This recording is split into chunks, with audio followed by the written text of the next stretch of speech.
You're watching The Source on CNN Philippines. I'm Pinky Webb. Our source today, Agriculture Undersecretary Leocadio Sebastian. Yusek, thank you for your time. Welcome to The Source, sir. Good morning, Pinky, and good morning to our listeners in The Source. Opo, Yusek, let's start with the rice situation in the country. It was reported that sometime from January to May, the country imported about 1.4 million metric tons of rice. Number one, is that correct? And do we have enough supply of rice? The import arrival actually, Pinky, is increasing. Our last monitoring is already about 1.48.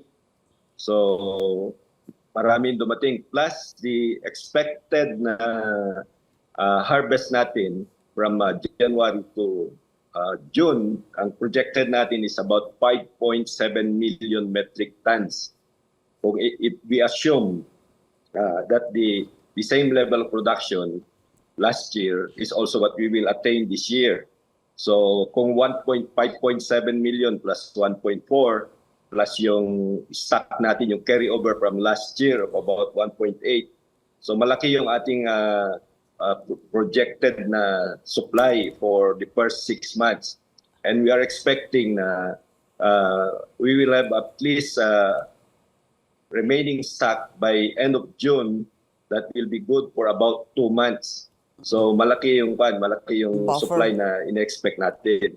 Now, yung imports, Yusek, so you're saying maraming pang darating. So yes, doon sa meron po tayo ngayon na in-import, 1.48 sabi nyo, tapos umaasa tayo ng 5.7 million metric tons locally. Is that correct, sir?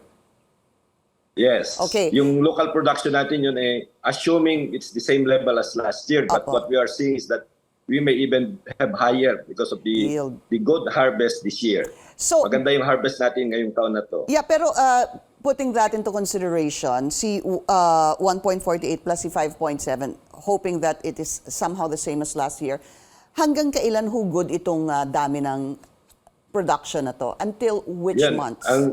Meron tayong 5.7, katapos meron pa tayong 1.4 plus yung carryover natin last year na 1.8. So aabot yan, meron tayong expected na excess of about 2 months after June 30. I see. Okay, which is good. Hindi ho ba, Yusek? Because July and August and September are supposed to be lean months. So will this... Lean months, that's right. So yung surplus po will cover the lean months? Yung surplus plus the production during this period plus other imports kung meron pang darating, yun na magko-cover ng I see. Okay. And so we are confident because maganda yun sa atin. Sorry, Yusek, we were missing some portions of what you said. Can you say that sentence before that you are confident? Yes, if we are going into the lean months and we have a good buffer of about 60 days, plus the production during that period and then the import arrivals. So I think we are confident that we will have a good supply for the lean months. Biofertilizers, a little bit of a controversy here, Yusek. We need to talk about this, but just a very short break. The Source will be right back.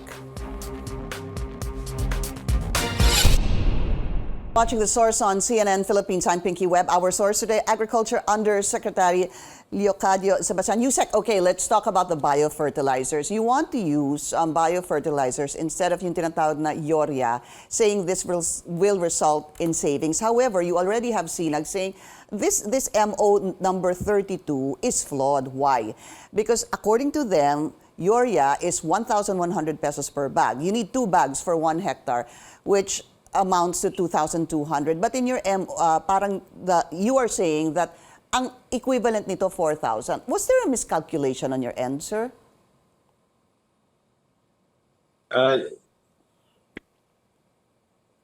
Yung sinasite nila na calculation, that is just for illustration purposes na nakalagay doon. Just to illustrate how much savings you can get if you use biofertilizer. So assuming yung sinasabi ng SINAG na 1,100 Opo. is the price of urea, which I think is very good price maganda yung presyo na yun, Pinky. Kaya lang hindi pa natin nakikita yon sa market. The average price that we are having, yung lowest ay 1,300 but nag-average pa rin ng 1,500 to 1,900. Yung urea, dalawang klase kasi yun eh. Yung granular nasa 1.5, yung frilled, yung frilled naman nasa 1.9 ang average. So mataas pa rin. So ang assumption doon, if you use biofertilizer which fixes nitrogen, you are actually replacing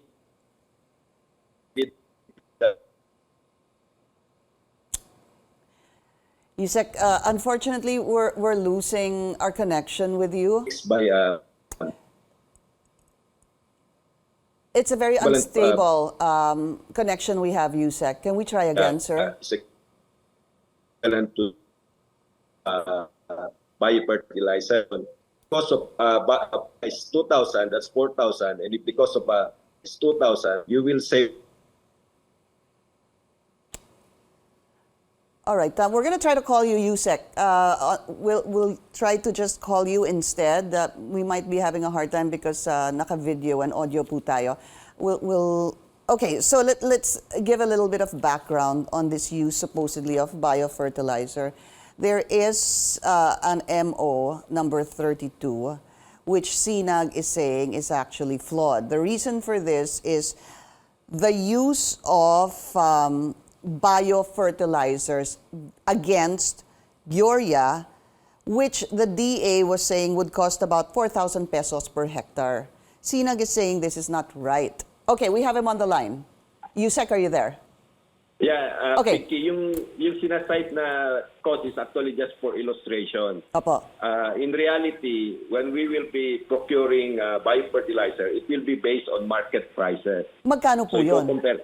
Ang biofertilizer can cost from a low of 500 pesos to as high as 5,000, depending on the brand and also on the technology that is with the I see. biofertilizer.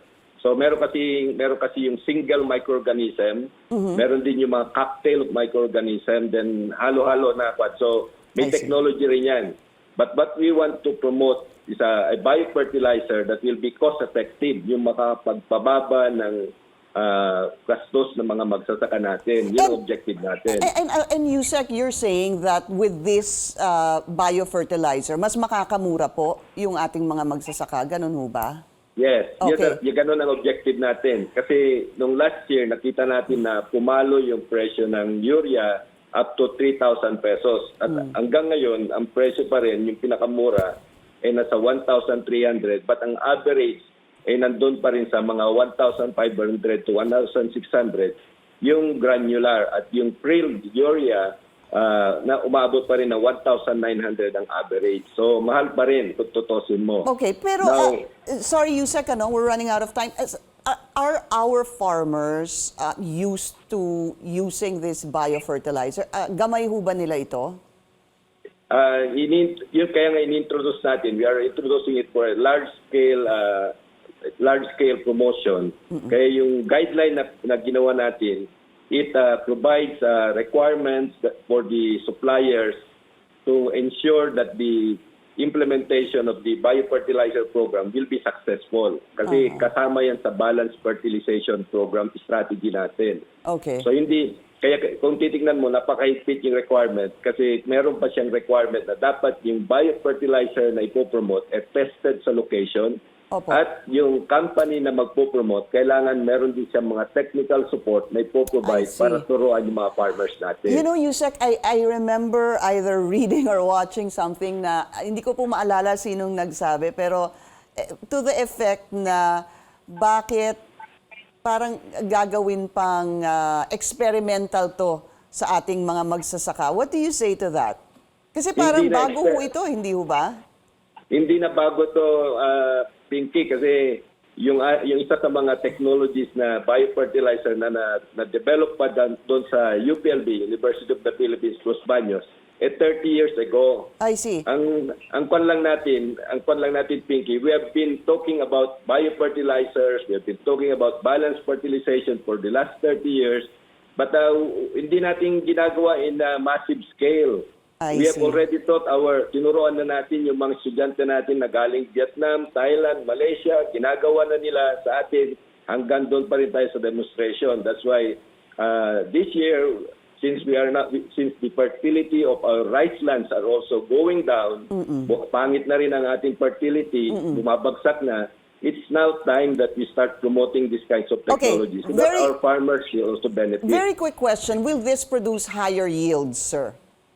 Yun ang ating objective. Our objective is to increase production at the same time reduce the cost of our farmers, yung cost of production. Yun ang objective natin. Kasi hindi naman natin gusto na bumaba yung ating production. But that is the objective, Yusek. Well and good, ano? But the question is, when will you find out that this will be, number one, really more cost-effective and will produce higher yields? I mean, what is the assurance? We have already done a lot of work on that area, Pinky. Meron pa nga yung isang farmers group dito, nagbebenta ng rice na 25 pesos. At ang sinasabi nila, they are using biofertilizers. Apo. And then many of our outstanding farmers, yung mga nakakapag-yield ng 300, 250 kabans per hectare, mga ganon, pag in-interview namin, ang combination nila palagi, they have organic, inorganic, plus biofertilizer. So ginagawa na yan ng marami nating mga farmers na matataas ang ani. So what we are saying also here is that why don't we scale up so that the other farmers will also benefit from it? Expand also this, no? Yusek, since you mentioned that yung isang farmer sabi mga 25 pesos, kailan ho kaya itong 20 pesos per kilo? It should be market-driven. Market-driven dapat yan, Pinky. So we are not going to dictate it. But what we can do is we can help our farmers reduce their costs, improve the value chain, para whole value chain kasi yan para makita natin if our cost of production and the cost of the value chain will be lower, baka pwede natin mapababa yung presyo. But 20 pesos, maybe siguro mahirapan tayo doon. Agriculture Undersecretary Leocadio Sebastian, sir, thank you so much for your time. Thank you, Pinky. Thank you. Thank you for joining us here on The Source. I'm Pinky Webb. You're watching CNN Philippines.